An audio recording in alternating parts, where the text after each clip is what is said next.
క్రీస్తునందు సహోదరి సహోదరులారా, ప్రభువైన యేసు క్రీస్తు నామములో హృదయపూర్వక వందనాలండి. ముందుగా ఇంత మంచి సమయాన్ని ఇచ్చిన తండ్రి అయిన దేవునికి ప్రభువైన క్రీస్తు ద్వారా కృతజ్ఞతాస్తుతులు చెల్లిస్తున్నానండి. అందరూ బాగున్నారండి. వాక్యం చదువుకొని ప్రార్థన చేసుకున్న తర్వాత పాఠంలోనికి వెళదామండి.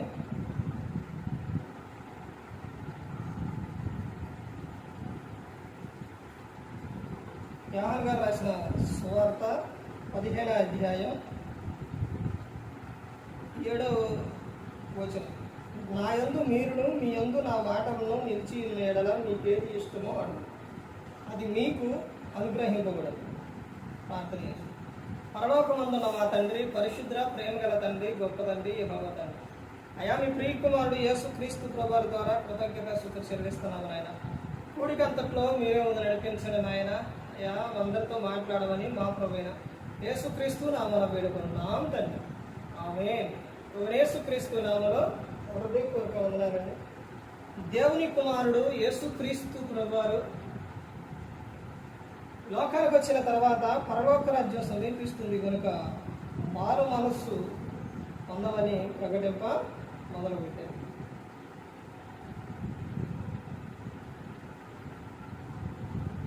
అంశం పాఠం పేరు మీరు బహుగా ఫలించాలంటే. మీరు బహుగా ఫలించాలి అంటే దేవుడు సృష్టిలోని అన్నీ చేసిన తర్వాత ఆదాముని అవ్వని చేశాడు. చేసిన తర్వాత ఈ సృష్టిలో అందరినీ చేసి వారిని మనిషిని చేసిన తర్వాత దేవుడు వారిని జతపరిచి వారు ఎలా ఉండాలని దేవుడు కోరుకున్నాడని అంటే బహుగా ఫలించాలి, మీరు భూమిని నిండించాలి అని దేవుడు కోరుకున్నాడు. ప్రతి ఒక్కరూ కూడా భూమి మీద పురుషుడు స్త్రీ వారిద్దరిని జతపరిచి దేవుడు వారికి ఏమి ఇస్తానని చెప్పారంటే సంతానాభివృద్ధి ఇస్తానని చెప్పారు. అలాగే ఒక వ్యక్తి కుటుంబం బహుగా ఫలించాలి అని అంటే ఏం చేయాలో ఇక్కడ చెబుతున్నారు. యోహాను గారు రాసిన సువార్త 15వ అధ్యాయం 7వ వచనంలో, నా యందు మీరును మీ యందు నా మాటలను నిలిచియుండిన ఎడలా. ఇక్కడ చెప్పబడిన విషయం నా యందు, ఎవరి యందు? దేవుని యందు, యేసుక్రీస్తు ప్రభువారి యందు, మీరును మీ యందు నా మాటలను. అంటే మీరు బహుగా ఫలించాలి అని అంటే మీరు ఎవరి యందు ఉండాలి? దేవుని యందు ఉండాలి. దేవుడు ఎవరి యందు ఉండాలి? మన యందు ఉండాలి. అంటే మనం ఆయన యందు ఉండాలి, ఆయన మన యందు ఉండాలి. అంటే ఆయన మన యందు ఉండడం అంటే ఇక్కడ ఏమని చెప్తున్నారంటే మీ యందు నా మాటలను నిలిచి ఉండిన ఎడల. అంటే మనలో ఏ ఉండాలి అని దేవుడు చెప్తున్నారంటే మాటలు ఉండాలి. ఏ మాటలు ఉండాలండి? దేవుని మాట, యేసుక్రీస్తు ప్రభువారు చెప్పిన మాటలు మన యందు మనలో నిలిచి ఉండాలి. ఏ మాటలో నిలిచి ఉండాలంటే గ్రంథంలో రాపించిన మాటలో మన యందు నిలిచి ఉండాలి. అలా నిలిచి ఉన్నప్పుడు వాక్యం మనలో ఉన్నప్పుడు ఏం చేస్తుందంటే క్రియ చేస్తుంది. ఎలా చేస్తుందంటే కీర్తనలో 119 9, 10 వచనాల్లో యవనస్తులు పడిపోకుండా జాగ్రత్తగా ఉండాలంటే దేనిని బట్టి అంటే వాక్యాన్ని బట్టి.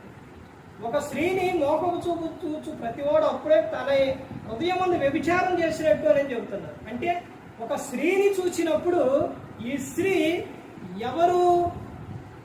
నా సహోదరి, అంటే నా చెల్లి, అక్క, తల్లి. ఈ విధంగా ఆ విధంగా ఒక స్త్రీని చూడాలి అని అంటే హృదయంలో ఏముండాలి? వాక్యం ఉండాలి. వాక్యం ఉన్నప్పుడు ఎదుటున్న స్త్రీని ఎలా పిలుస్తారంటే అమ్మ అని పిలుస్తారు, తల్లి అని పిలుస్తారు. ఇలా పిలవాలి అని అంటే వాక్యం మనలో ఉండాలి. ఈ రోజున భయంకరమైన స్థితికి వెళ్ళిపోతున్నారనంటే ఎక్కడ చూసినా హత్యలు, అత్యాచారాలు, దొంగతనాలు భయంకరంగా జరుగుతున్నాయని అంటే పిల్లలను చిన్న వయసుల నుంచి ప్రభు యొక్క శిక్షణ బోధలు పెంచకపోవటం వలన మగపిల్లలను ఎక్కువగా గ్రంథం ఏం చెబుతుందంటే మగపిల్లలు ఎలా పెంచాలి అని గ్రంథం చెబుతుందనంటే ఎందుకని మగపిల్లల గురించి చెప్పిందనంటే బైబిల్ గ్రంథం దేవుడు ఎందుకు రాపిచ్చాడనంటే వాళ్ళు భయంకరంగా తయారవుతారు కాదు. అందుకనే సామెతలు 22:6 ఏమని చెప్తున్నాడు, బాలుడు నడవవలసిన త్రోవల వాడికి నేర్పుము, వాడు పెద్దవాడైనప్పుడు దాని నుండి తొలగిపోడు. అంటే పెద్దవాడు అన్న పుట్టినోడుగా నెమ్మరు ఉండిద్ది, కింద ఏముండిద్ది అంటే వృద్ధుడైనప్పుడు, అంటే వృద్ధుడయ్యే వరకు కూడా తొలగిపోడు. అంటే చిన్న వయసులో నుంచి నువ్వు ప్రభు యొక్క శిక్షణ బోధలో పెంచితే ఈ రోజున ఒక స్త్రీని బయట చూసి ఏడిపించటం, అత్యాచారం లేకపోతే అలాంటి తప్పుడు చేయటం వాడు అలాంటి వాడికి పోడు. అలా పెంచకపోవటం వలన ఈ రోజున యవనస్తులు చిన్న పిల్లలే ఈ పిల్లల కాడి నుంచి కూడా వారు భయంకరమైన స్థితిలోకి వెళ్ళిపోతున్నారు. రోడ్డు మీదకి ఆడపిల్లలు వచ్చి ధర్నాలు చేస్తున్నారు. ఏమనంటే మాకు రక్షణ కలిగించండి, రక్షణ కావాలి. ఎవరి నుండి రక్షణ? దెయ్యం నుంచా, లేదా తల్లిదండ్రుల నుంచా, పోలీసుల నుంచా, పెద్దల నుంచా? ఎవరి నుంచి రక్షణ? యవనస్తులైన పిల్లల నుంచి, మగ పిల్లల నుంచి మాకు రక్షణ కావాలి అని. ఇలా రక్షణ కావాలి అని ఆ పిల్లలు అడుగుతున్నారని అంటే తల్లిదండ్రులు అవి న్యూస్లో చూస్తున్నారు, ప్రతి ఒక్కటి చూస్తున్నారు, కానీ పిల్లల్లో మాత్రం వదిలేస్తున్నారు. నువ్వు బహుగా ఫలించాలి అని అంటే ఆయన మాటలో మనలోని ఉండాలి. ఇదిగో ఆయన యేసు క్రీస్తు ప్రభువు ఎలా ఉన్నారు?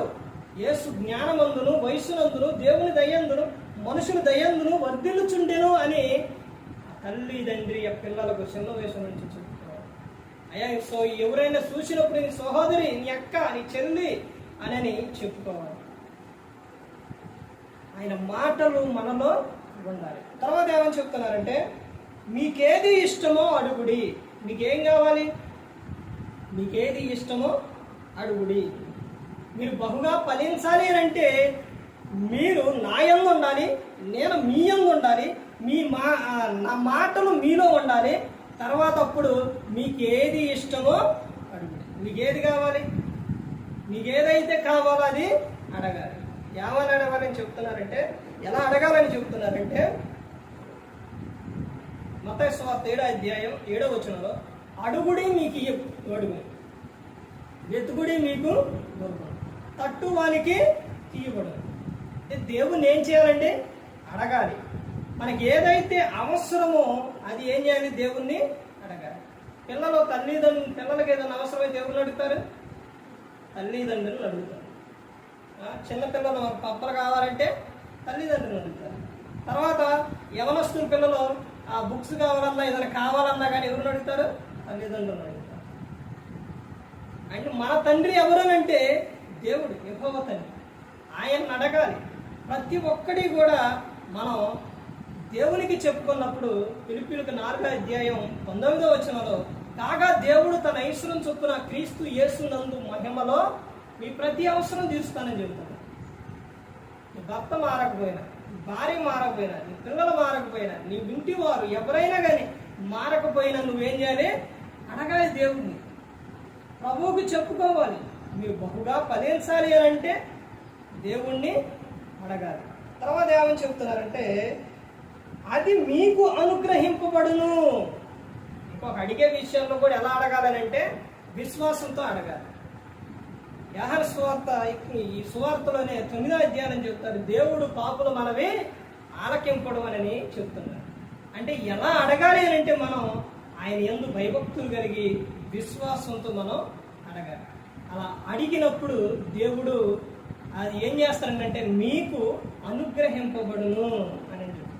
మీకు ఏది ఇష్టమో అడుగుడని చెప్తున్నారు. కానీ ఈ రోజున ఏదైనా ఒక బాధ వచ్చినా, సమస్య వచ్చినా, ఏదైనా కానీ మనుషులకు చెప్పుకుంటారు కానీ దేవునికి చెప్పుకునేవారిగా దేవునికి చెప్పుకోవాలి. దేవుడే మన ప్రతి అవసరము యేసుక్రీస్తు ప్రభువారి ద్వారా తీరుస్తానని చెప్తున్నారు. 8వ మీరు బహుగా ఫలించడం వలన నా తండ్రి మహిమపరచబడు. మీరు బహుగా ఫలించాలి. మీ ఆత్మ వర్ధిల్లుచున్న ప్రకారం యోహాను గారు రాసిన పత్రికలో ఉంటుంది. మీరు మీ ఆత్మలో వర్ధిల్లుచున్న ప్రకారం అన్ని విషయాల్లో మీరేమవాలి? వర్ధిల్లాలి. అన్ని విషయాల్లో, నీ మాట విషయాల్లో, క్రియ విషయాల్లో, నీ గృహం విషయాల్లో, ప్రతి ఒక్క విషయంలో కూడా నువ్వు వర్ధిల్లాలి, మీరు బహుగా ఫలించాలి. బహుగా ఫలించాలి అని అంటే కీర్తనలో 1వ కీర్తనలో ఉంటుంది, దుష్టుల ఆలోచన చొప్పున నడవక, పాపుల మార్గం నిలవక, అపహాసులు కూర్చుండక, యెహోవా ధర్మశాస్త్రం నందు ఆనందించు దివారాత్రుడు దానిని ధ్యానించువాడు ధన్యుడు. అతడు ఆకువాడక తన కాలమందు ఫలమిచ్చు చెట్టు వలె అతడు చేయనిదంతయు ఏమవుతుందంట, సఫలమవుతుంది అని చెప్తాడు. నీటి కాలువన ఎర్రన నాటబడిన మొక్క ఎలాగైతే ఉంటుందో అలాగా ఫలిస్తాడు. నీటి కాలువ నీరు పోయేకెళ్ళి కాలువ పక్కన మొక్క ఉంటే ఎలా ఫలిస్తుందండి? అది ఎప్పుడు కూడా పచ్చగా ఉంటుంది. అలాగే దేవునిలో మనం ఉన్నప్పుడు, దేవుని మాటలు మనలో ఉన్నప్పుడు మనం ఏమవుతామనంటే బహుగా ఫలిస్తున్నాడు.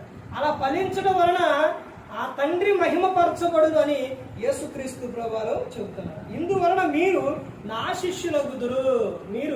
మీలో ఆత్మ ఫలాలు ఉన్నప్పుడు, మీ ఆత్మ వర్ధిల్లుచున్న ప్రకారం, మీరు అన్ని విషయాల్లో వర్ధిల్లుచున్నప్పుడు, మీరు అన్ని విషయాల్లో బహుగా ఫలించినప్పుడు మీరు ఏమవుతారు అని అంటే నాకు శిష్యులు అవుతారు అని చెప్తారు. బహుగా ఫలించాలి అని అంటే ఇక్కడ చెప్తున్నారు 9వ వచనంలో, తండ్రి నన్ను ఎలాగో ప్రేమించును నేను మిమ్మల్ని అలాగూ ప్రేమించితిని, నా ప్రేమ యందు నిలిచియుండుడి. నేను నా తండ్రి ఆజ్ఞను గైకొని ఆయన ప్రేమ యందు నిలిచి ఉన్న ప్రకారం మీరును నా ఆజ్ఞను గైకొనిన ఎడల నా ప్రేమ యందు నిలిచియుందురు. మీ యందు నా సంతోషం ఉండవలననియు మీ సంతోషం పరిపూర్ణం కావాలననియు ఈ సంగతులు మీతో చెప్పుచున్నాను. నేను మిమ్మును ప్రేమించిన ప్రకారం మీరు ఒకరినొకడు ప్రేమించవలనట్టు నా ఆజ్ఞ. ఒకరినొకరు ఏం చేయాలండి? ప్రేమించుకోవాలి. ఏ ప్రేమ అంటే లోక సంబంధమైన ప్రేమ కాదండి, అమ్మాయి అబ్బాయి ప్రేమలు కాదు, మరి ఈ ప్రేమలు కాదు. ఏ ప్రేమ అంటే దేవుని ప్రేమ. నిన్ను అనే నీ పొరుగు వారిని ప్రేమించమని చెప్పారు. ఉపకారమును ధర్మమును చేయుట మర్చిపోకూడదు, అది దేవునికి ఇష్టమైనది. ప్రతి ఒక్కరూ కూడా ఒక ప్రేమ కలిగి ఉండాలి. ఎలాంటి ప్రేమ కలిగి ఉండాలంటే దేవుని ప్రేమ కలిగి ఉండాలి. భర్త భార్యని ప్రేమించాలి, భార్య భర్తను ప్రేమించాలి, పిల్లలు తల్లిదండ్రులు ప్రేమించాలి, తల్లిదండ్రులు పిల్లలు ప్రేమించాలి, తర్వాత అత్త కోడలు ప్రేమించాలి, కోడలు అత్త ప్రేమించాలి, తర్వాత మామ అల్లుడు ప్రేమించాలి, అల్లుడు మామను ప్రేమించాలి. తర్వాత వీరందరూ నిన్ను వలె నీ పొరుగు వారిని ప్రేమించమని చెప్పారు. ఇది దేవుని ప్రేమ. ఆ విధంగా ఉంటుందండి. మీరు అన్ని విషయాల్లో బహుగా ఫలించాలి అని అంటే ఒకటి ఆయన మన యందు ఉండాలి, మనం ఆయన యందు ఉండాలి, ఆయన మాటలు మనలో ఉండాలి, తర్వాత ఆయన ఆజ్ఞలను గైకొనే వారిగా ఉండాలి. అప్పుడే మనం ఈ భూమి మీద ఎలా ఉంటామనంటే ఫలిస్తూ ఉంటాం. ఎప్పుడు కూడా ప్రతి ఒక్కటి కూడా దేవునికి చెప్పుకునే వారిగా ఉండాలి. ఏ విషయమైనా, ఏ సమస్య ప్రతి ఒక్కటి కూడా దేవుని వైపు చూస్తూ ఆయన వైపే చూడాలి. మనం దేవుని ఎదుటకు వెళ్ళి తల వంచుకొని మనం ప్రార్థన చేస్తే, దేవుని ఎదుట మోకాళ్ళును మనం ప్రార్థన చేస్తే, మనం ఇంకొకరి వైపు మనం ఏం చేస్తాం, దేవుడు ఏం చేస్తారంటే మనల్ని తల ఎత్తుకునే వారిగా చేస్తారు. అంటే మనం దేవుని ఎదుట ఏం చేయాలి? తలదించాలి. దేవుడు మనల్ని ఏం చేస్తాడు? హెచ్చిస్తాడు. ప్రతి ఒక్కరు కూడా గమనించుకోవాలి, ప్రతి ఒక్కరు కూడా తెలుసుకోవాలి. మనం దేవుని ఎదుట కన్నీటితో ప్రార్థన చేయాలి. ఎక్కడ ఏడవాలి? దేవుని ఎదుట ఏడవాలి.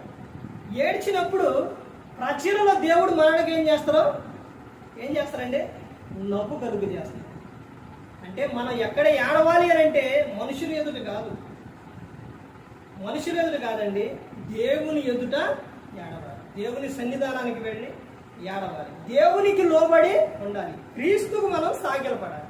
అప్పుడు దేవుడు ఏం చేస్తారంటే మనలను బయట ప్రజల ఎదుట ఆయన మనలను సంతోషకరంగా ఉంచుతాడు.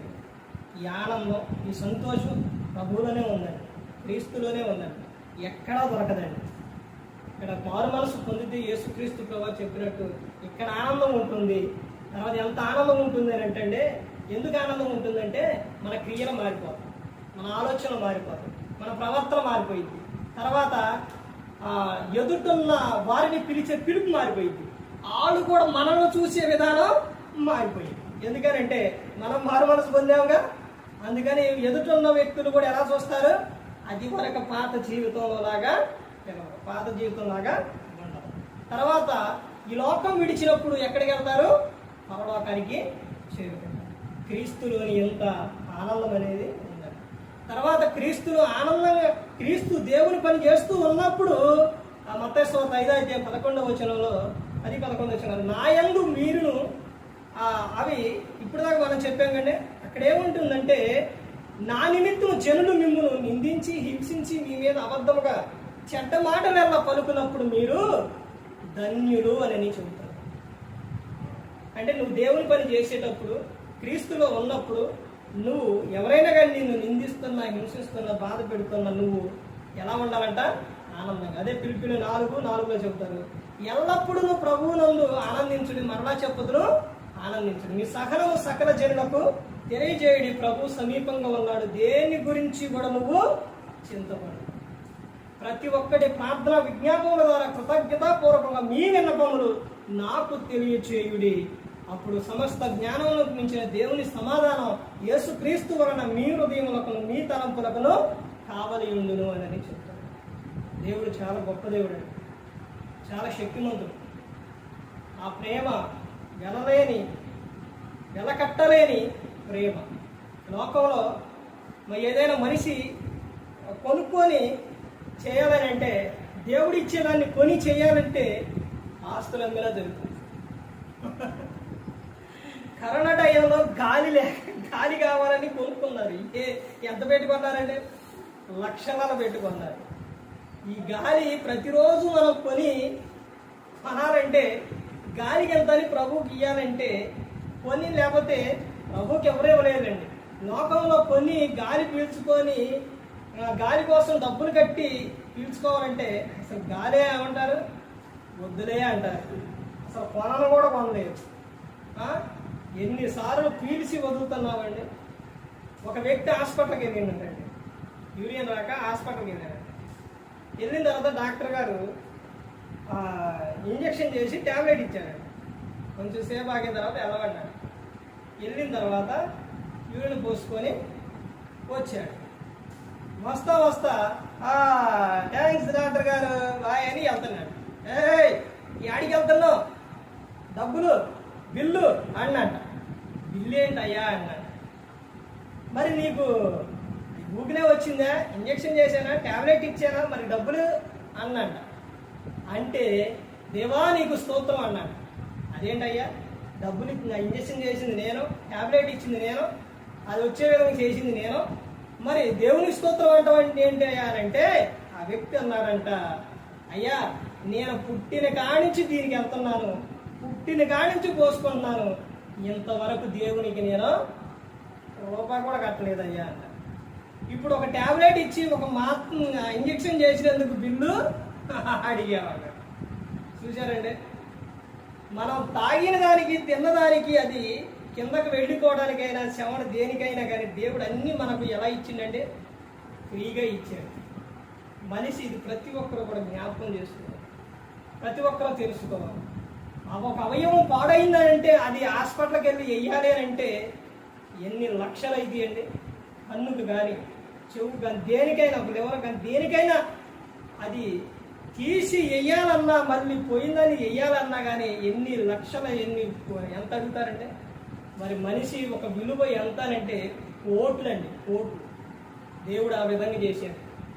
కానీ దేవుణ్ణి మరిచిపోయే విధంగా ఎవరు కూడా ప్రతి ఒక్కరు గమనించుకొని ఎవరో కూడా నశించి నరకానికి వెళ్ళిపోకూడదని యేసుక్రీస్తు ప్రభువు ఈ లోకానికి వచ్చి మనందరి కోసం సిలువలో తన ప్రాణాన్ని పెట్టాడు. ప్రతి ఒక్కరు కూడా దేవుని భయభక్తులు గారి పరిశుద్ధాత్మ మాట ఇంటూ హృదయశుద్ధిని కాపాడుకుంటూ క్రీస్తుని పోలే నడుచుకున్నప్పుడు ఈ లోకం ఇచ్చిన పరలోకానికి చేరుకుంటారు. మరి ఈ విధంగా నిలబెట్టి మాట్లాడించిన తండ్రి దేవునికి కృతజ్ఞతాస్తుతులు చెల్లిస్తూ ఇంతవరకు శ్రద్ధగా ఉన్న మీకు ప్రభు పేరు హృదయపూర్వకంగా చెల్లిస్తూ ఈ మాట అందరికీ